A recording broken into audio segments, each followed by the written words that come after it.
من يهده الله فلا مضل له ومن يضلل فلا هادي له أشهد أن لا إله إلا الله وأشهد أن محمدا عبده ورسوله اللهم صل وسلم وبارك على محمد وعلى آله وأصحابه ومن تبعهم بإحسان إلى يوم الدين يا أيها الذين آمنوا اتقوا الله حق تقاته ولا تموتن إلا وأنتم مسلمون يا أيها الذين آمنوا اتقوا الله وقولوا قولا سديدا يصلح لكم أعمالكم ويغفر لكم ذنوبكم ومن يطع الله ورسوله فقد فاز فوزا عظيما. أما بعد, Bapak Ibu yang mendapatkan rahmat Allah, puji syukur kepada Allah bahwa pada sore hari ini kita masih dipertemukan oleh Allah dan dipertemukan di tempat yang mulia ini, yakni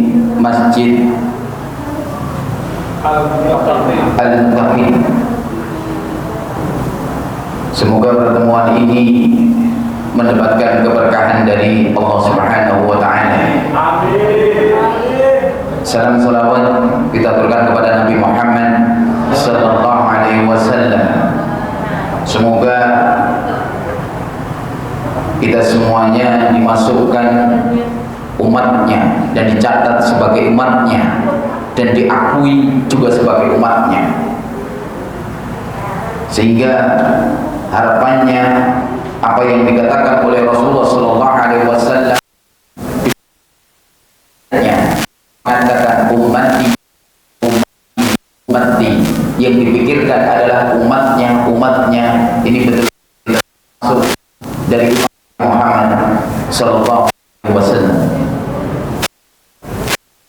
Selanjutnya pada kesempatan kali ini saya disuruh untuk menyampaikan beberapa hal berkenaan dengan Asia puasa. Tapi sebelumnya maaf karena di antara sela-sela panjenengan sebelum antum dalam dan kondisi ngantuk, kondisi tinggal beberapa persen daya kekuatannya, sehingga nanti kalau memang ada yang sampai ngantuk, yaitu karena karunia Allah. Karena nikmat tidur itu biasanya ada di dua tempat.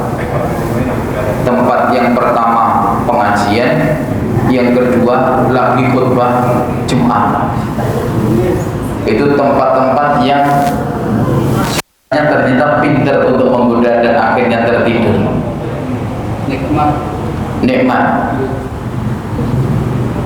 Jadi judulnya saya agak-agak dengar, agak-agak tidak. Ramadan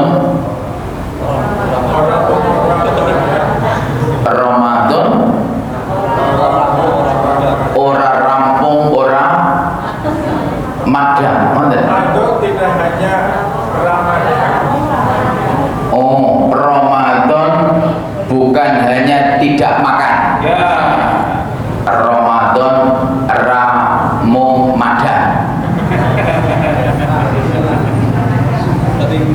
Kalau berbicara Ramadan artinya membakar. Maka kalau orang Arab mengatakan Ramadan essence, berarti matahari telah membakar, matahari terik telah membakar. Lalu timbul pertanyaan, apa yang dibakar sekarang? Kalau membakar itu identik dengan menghanguskan, menghanguskan identik dengan menghilangkan. Kalau barang negara dihanguskan berarti hilang sudah. Lalu timbul pertanyaan, apa yang dihilangkan, apa yang dibakarkan? Ternyata yang dihilangkan di bulan Ramadan ini adalah ad-dzunub, dosa kita yang sangat luar biasa besarnya. Apakah mungkin di antara orang yang beriman lagi menjalankan puasa melakukan dosa? Bisa jadi terjadi. Apakah mungkin orang yang lagi berpuasa melakukan yang tidak diridhai Allah dan tidak disukai disukai Allah? Jelas kemungkinan besar iya. Kemungkinan besar iya. Karena begitu indahnya setan menggoda kita sampai kita terlena.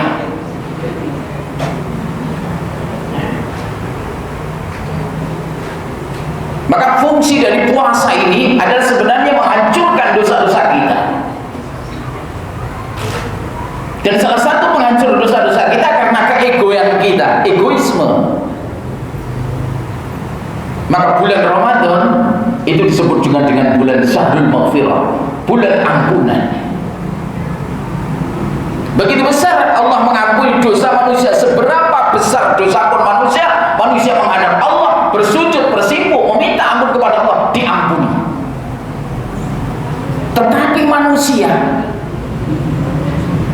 ketika melakukan kesalahan dan minta ampun, Masya Allah, sangat berat sekali untuk memberikan maaf. Zat yang maha kaya saja Allah memberikan maaf kepada hambanya yang minta dosa sebesar apapun. Tapi kalau kita sudah sengit, wong Jawa mengatakan dadi godhong raro, nyuwek dadi banyu raro, nyawu. Seolah-olah sudah tidak ada pintu maaf baginya. Maka ini yang tidak benar. Jadi tidak benar.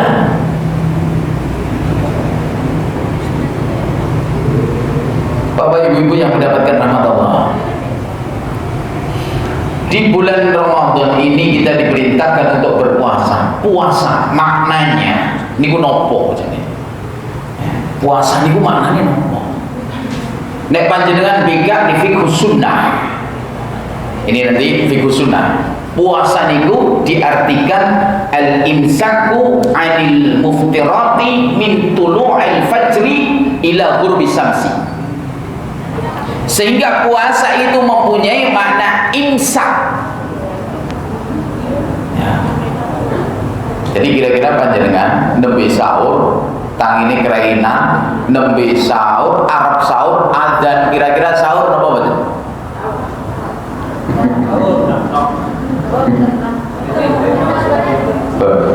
Jenengan kerainan gitu. Setelah kerainan ternyata nembe ajeng minum Allahu Akbar.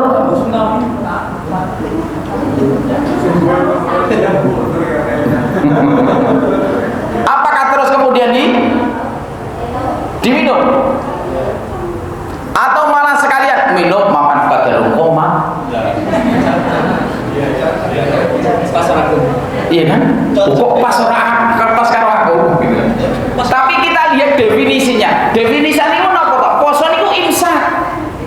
Puasa itu al-imsak wa 'anil muftirat min tulu'il fajri ila ghurub, yakni menahan.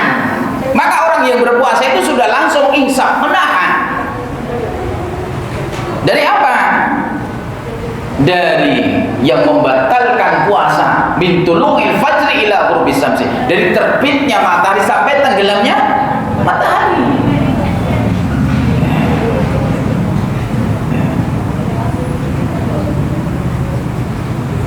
Jadi dari tenggelamnya matahari.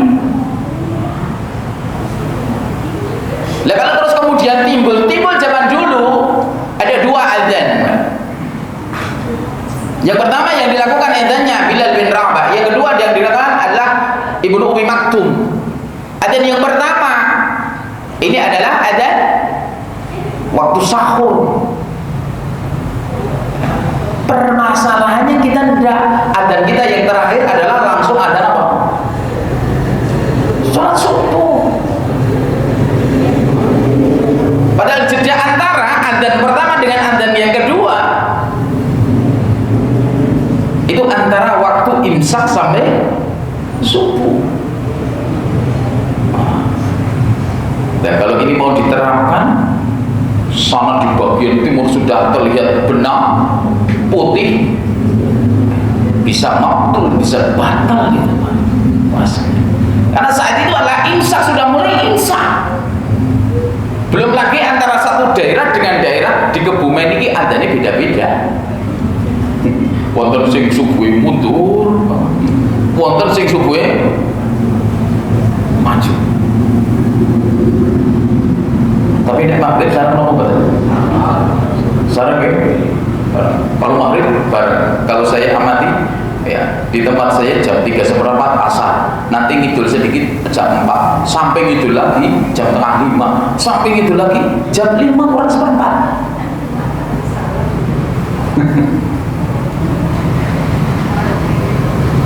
Lah kalau itu menjadi patokan ukuran, apa yang terjadi? Wonten sing maghrib tepat waktu, wonten sing maghribe napa?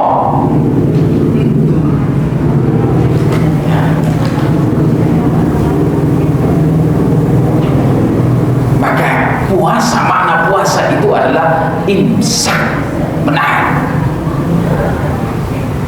Ya. Jadi menahan.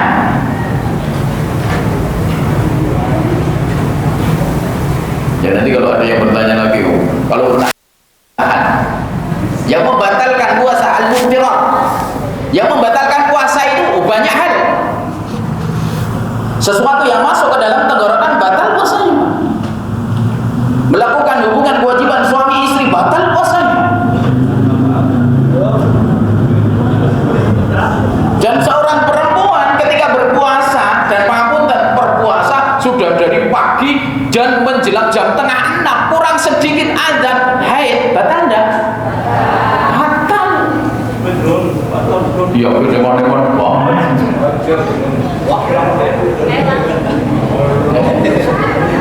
Jadi tidak ada kata iman-iman itu batal. Ini batal, sudah batal itu.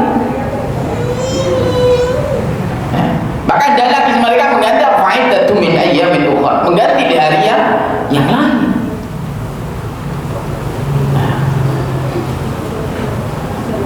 Tapi ya, anehnya kalau lupa batal enggak?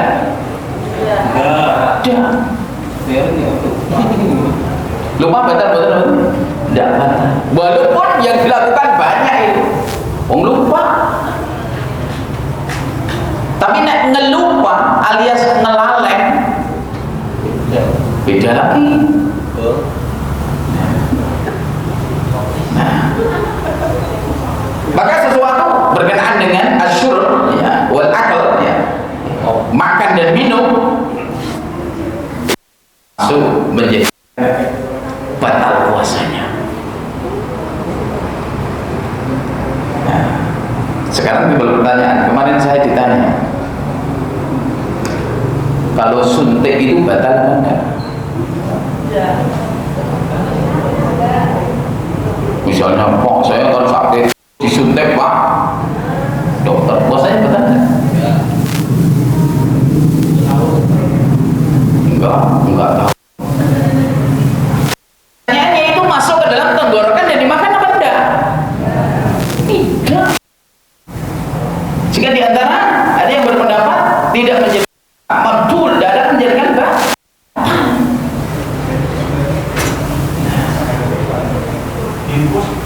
Wah, timbul pertanyaan lagi, diinfus sampai lama, bahkan juga nggak minum, nggak makan, nggak minum, kuat apa betul? Diinfus, nggak makan, nggak minum, kuat betul? Kuat apa betul?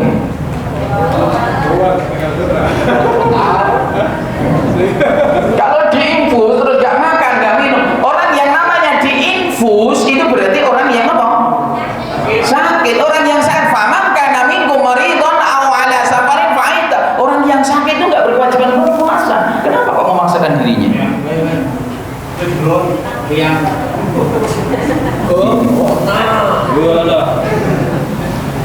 Jadi kalau orang yang sakit kenapa memaksakan puasa? Tidak dipaksakan.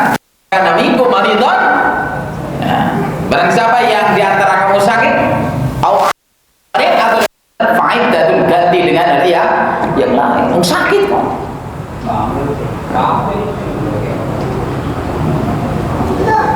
Nih. Tapi bukan terus kemudian sakit mumet sidik, aku nggak puasa kenapa? Betul. Aku nggak puasa, sakit apa nih kok? yang kira-kira masih bisa untuk ini sakit yang nantinya susah untuk melakukan aktivitas berkenaan dengan ibadah puasa bersama.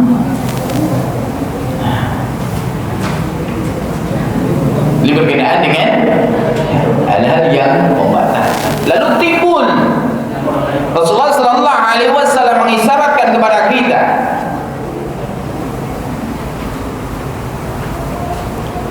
rubba shaimin laisa min siyamihi al-ju' wal 'ajz. Betapa banyak orang yang berpuasa dia tidak dapatkan apa-apa. Puasa bukan hanya tidak makan katanya tadi, maka dia tidak dapatkan apa-apa, pahalanya pun tidak dapatkan pahala. Dia hanya dapatkan pahala lapar, dan umumnya orang nggak makan, lapar ya ikut lapar, tapi nggak dapatkan pahala sama sekali.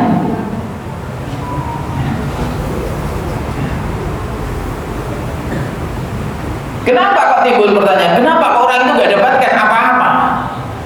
Karena mereka tidak bisa menjaga lisannya, karena mereka tidak bisa menjaga penglihatannya, karena mereka tidak bisa menjaga pikirannya, karena mereka tidak bisa menjaga hatinya, yang akhirnya merusak pahala semua puasa itu. Jadi menjaga lisannya, kita contohkan satu saja dari lisan.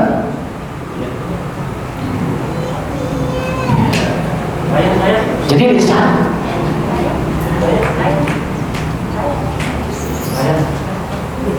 orang berkata dusta, orang berkata sesuatu yang menyingkirkan orang lain, orang berkata yang tidak sebenarnya, semuanya akan menghancurkan pahala puasa.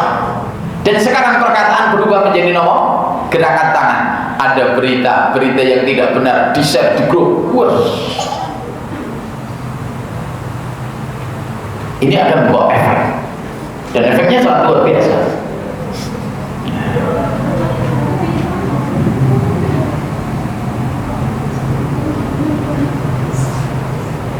Dan ciri kemarahan terus kemudian di-share, dan ciri orang yang bodoh salah satunya, pangapunten, ada beberapa ciri orang yang bodoh. Ini termasuk nanti cek.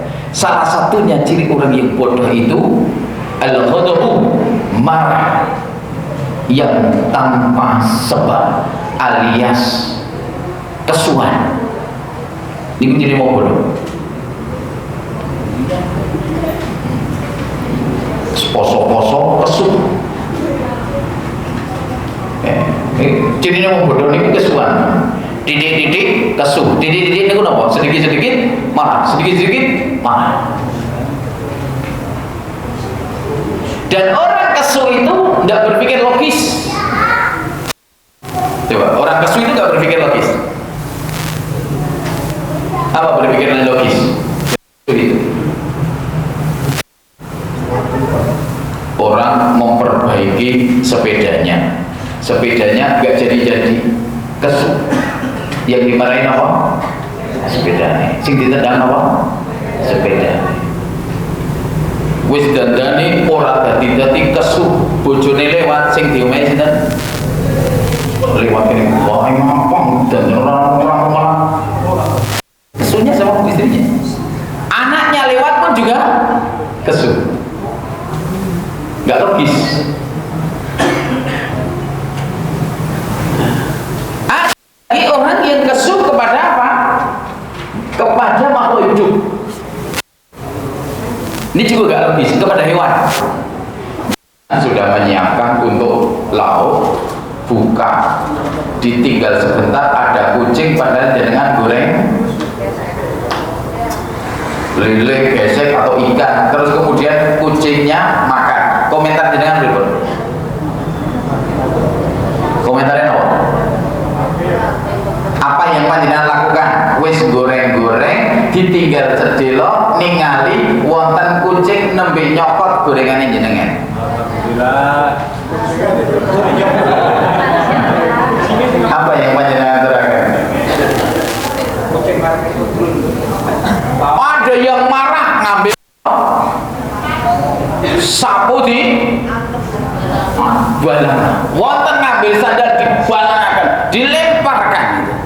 Bahkan sambil mengata-ngatai kucingnya kurang. Kira-kira paham nggak?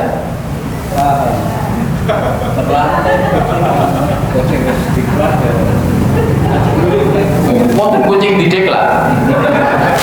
Udah telat deh kucingnya. Jadi tidak logis, akhirnya orang marah itu nggak logis.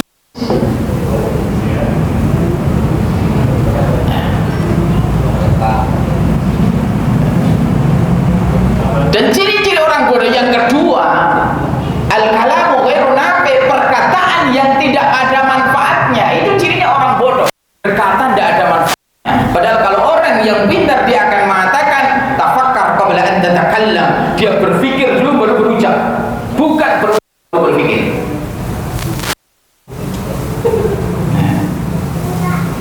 Jadi bukan berucap baru berpikir, tapi berpikir baru berucap.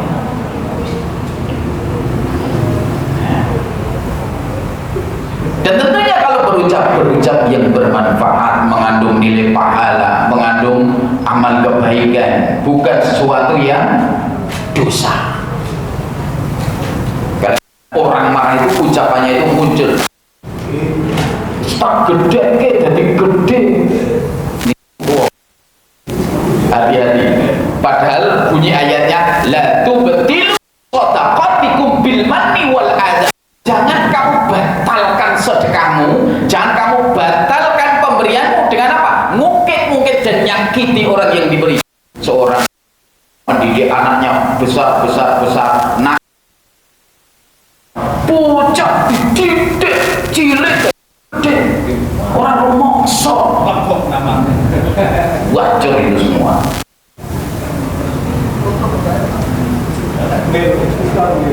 Iya. Ada juga yang mengatakan seperti ini, kowe nak rata gowo kowe nang kene kita kok hancur itu. Wis dikepenake bareng dadi wong ora panger hancur itu. Iki wonge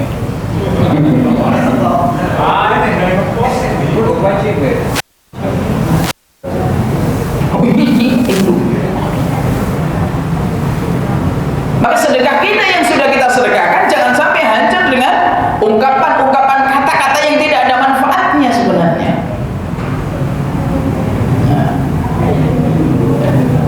Ya kadang-kadang karena saking marahnya muncul kata-kata yang akhirnya merusak semuanya.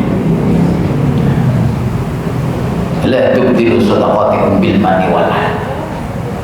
Sehingga yang terucap bagi seorang yang berpuasa, bagi orang yang shaim adalah kalimat thayyibah, kalimat yang mengandung doa, kalimat yang mengandung masya Allah pahala. Ada sebuah peristiwa besar Selang itu hanya gara-gara apa? Nyenggol sepion tronton sama apa nih guling. Coba, itu karena kemarahan. Ada simba-simba tukang beca, naik beca dengan anaknya, tukang apa? Ibu-ibu yang jemput anaknya dari TK. Terus kemudian naik di Lorman itu ada rel itu, pintu kereta tertutup sudah. Yang antri banyak, tahu-tahu ada bapak mbah-mbah beca itu nerobos.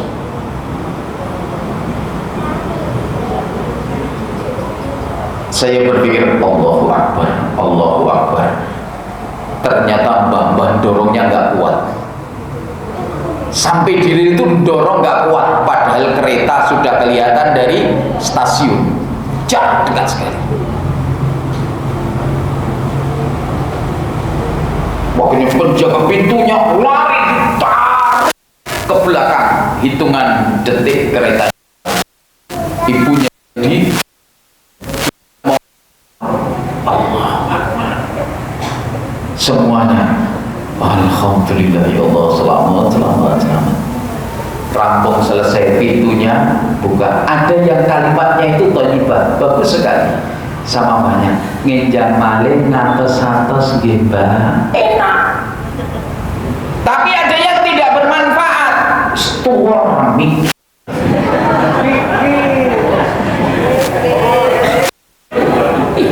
Wis tuwa mbok gak usah diucapkan. Simbah-simbahnya sudah susah, sedih diomong tua.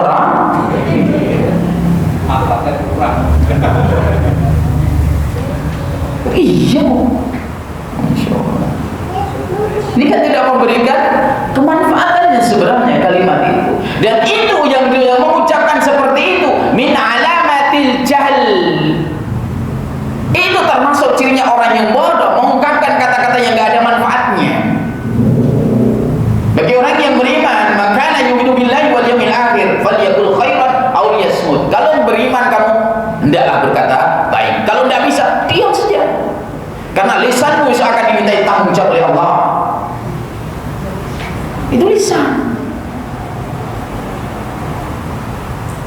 Dan tentunya lisan itu yang paling baik, berbaik-baiklah dengan istri. Tapi kadang-kadang gak adil kita, gak adil.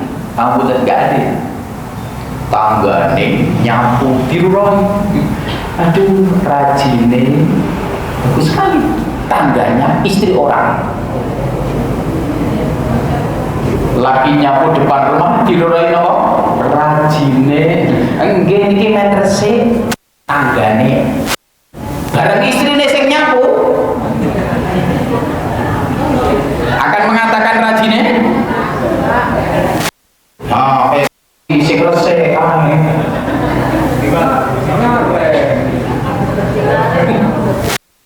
malah ngomong kemarin. Ya Allah, ini kalimat itu gak perlu keluar. Kalau kalimat itu untuk memuji istrinya dan berpahala, lakukan. Tapi kalau enggak, gak usah dikeluarkan. Tahan itu supaya dapatkan apa? Pahala.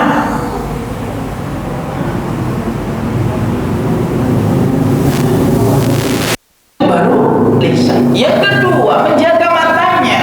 Matanya dari apa? Hal-hal yang bisa akhirnya menimbulkan, mengurangi pahala kita. Melihat sesuatu yang tidak baik, melihat sesuatu yang tidak bermanfaat, tidak perlu.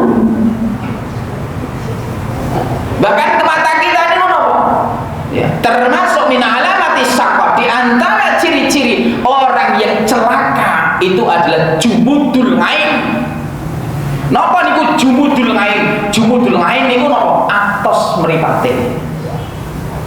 Loh, atos mripate niku napa sing dimaksud?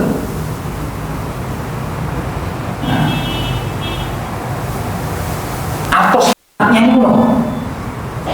Bukan terus kemudian dipijit-pijit, anu mripatku ora atos empuk. Yang dimaksud dengan keras matanya, keras penglihatannya, matanya tidak pernah menangis mengingat dosa-dosanya. Sekarang kita lihat, jangan nangis ini kelingan dosa apa kelingan dunia. Dunia dimarahi atasannya nangis, dunia blunder, ya, ditegur nangis, kehilangan dunia nangis, nopo meleh.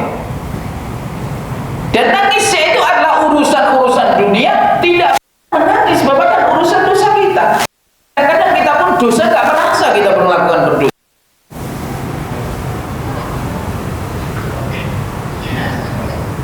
Jadi gak merasa melakukan dosa.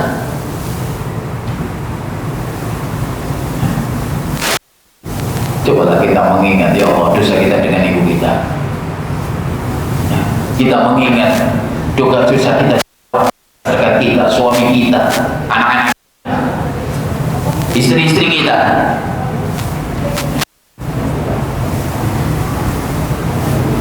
Saya mengatakan istri, tidak ada yang komentar istri memang istrinya. Loh, karena ini banyak.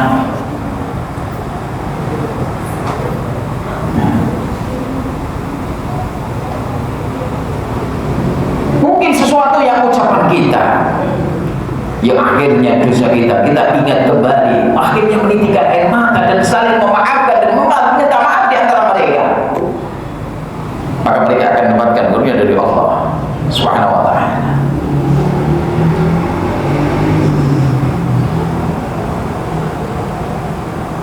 Dan ini berkenaan dengan mata. Dan sungguh masih di antara orang yang mengaku beriman, dia lebih mengagumi orang lain daripada miliknya sendiri.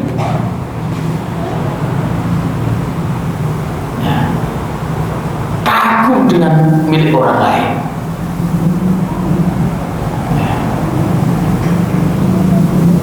Mungkin orang lain akan dikatakannya lebih cantik, lebih indah daripada istrinya sendiri. Tidak orang membanggakan membanggakan istri, tapi yang dibanggakan apa? Orang lainnya. Ini sebenarnya juga tidak baik.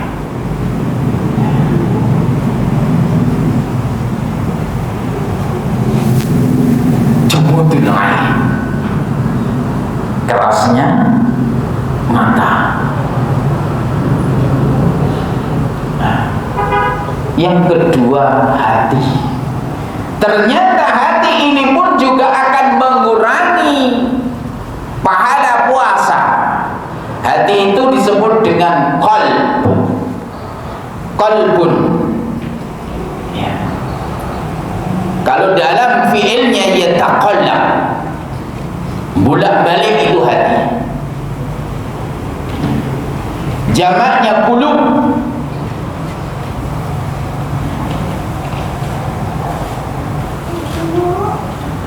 Dan hati ini akan juga dimintai tanggung jawab oleh Allah Subhanahu wa ta'ala.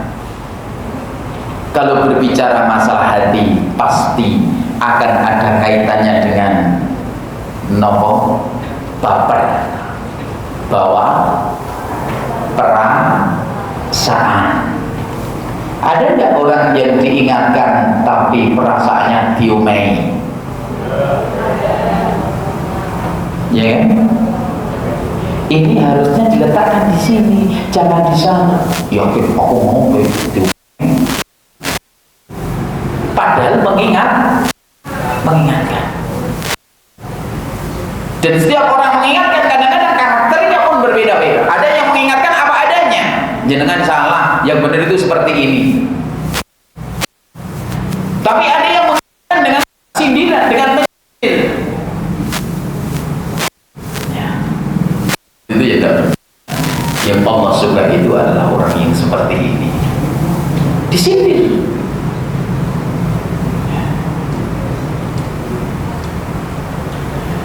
Jadi dengan sindiran sudah terasa Allahu Akbar, ini berarti menunjukkan. Tapi kalau orang yang sudah merasa baper, apa yang terjadi?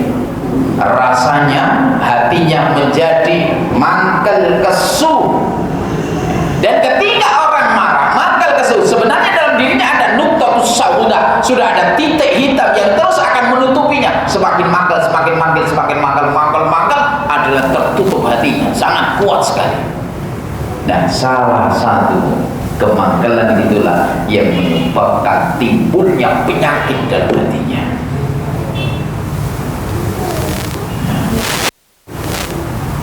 Rasulullah sallallahu alaihi wasallam mengingatkan kepada kita, inna fil jasadi mudghah. Dalam diri manusia ada segumpal daging. Kalau segumpal daging ini benar-benar semuanya. In salaha salaha sa'iru jasadi, in fasada fasada sa'iru jasadi. Kalau salah semuanya, kalau benar-benar semuanya. Ala wahyal qalb, apa itu hati? Jadi hati. Maka suruh menjaga hati. Hakim itu suruh menjaga hati, bukan suruh menjaga mata. Jagalah hati, bukan jagalah mata. Karena mata itu menipu. Kita lihat ada orang berjalan, misalnya mau ke tempat keberungsung, Pak. Harusnya dari pertigaan ini belok ke kanan kan, tapi karena keberungsung bablas stasiun baru teringat dini aku mau ini kan aku orang neng TK nanti nonton itu kebablasan karena pikirannya apa?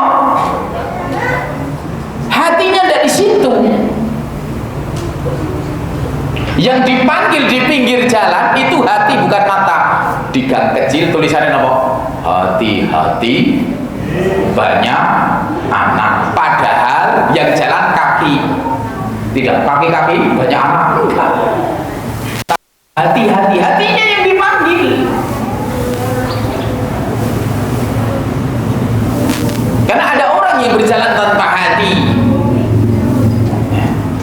Ada orang yang melakukan dengan tangannya tanpa hati. Ada orang yang berbicara tanpa hati. Ada orang melihat tanpa hati. Artinya apa? Melihat tanpa dipikir. Tanpa dirasakan, tanpa dipikirkan. Maka ini akan menjadi kesalahan-kesalahan.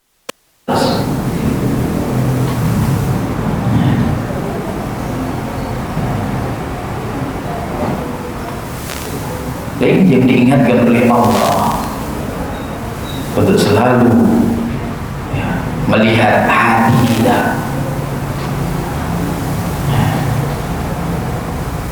Dan orang yang selamat akan dimasukkan surganya Allah, yang datang kepada Allah biqalbin salim, dengan hati yang selamat, bukan dengan hati yang kotor, tapi dengan qalbin salim, hati yang selamat.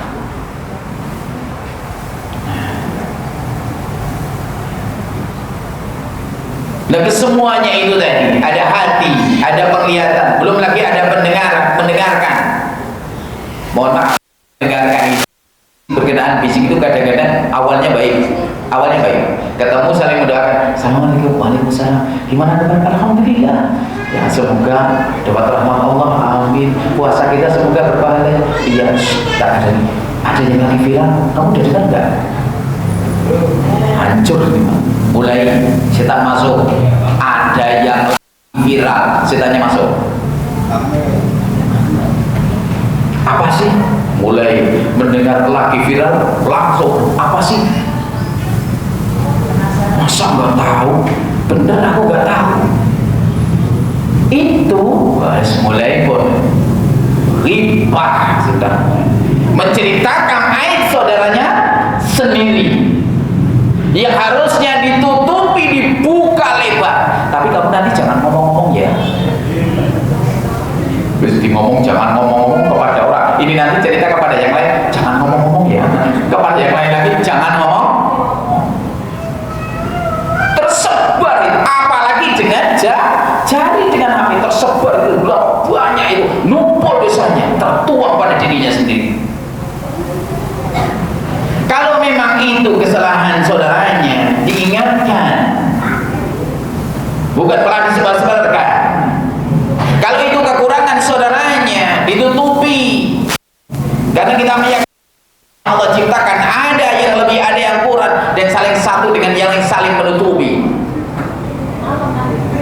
Maka kita tidak boleh, mohon maaf, nggak boleh mengatakan walaupun nyata. Contoh, ada orang jalannya, kakinya panjang sebelah jalan, akhirnya dikomentari, kayak mau si pincang, kakinya pincang, dipanggil si pincang, nggak boleh.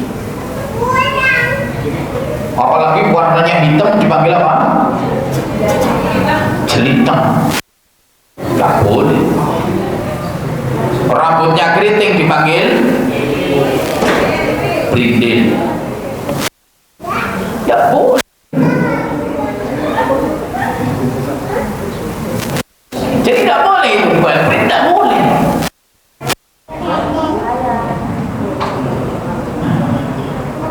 Maka ini betul-betul hati-hati sekali. Man satara musliman satarahullahu yaumal qiyamah.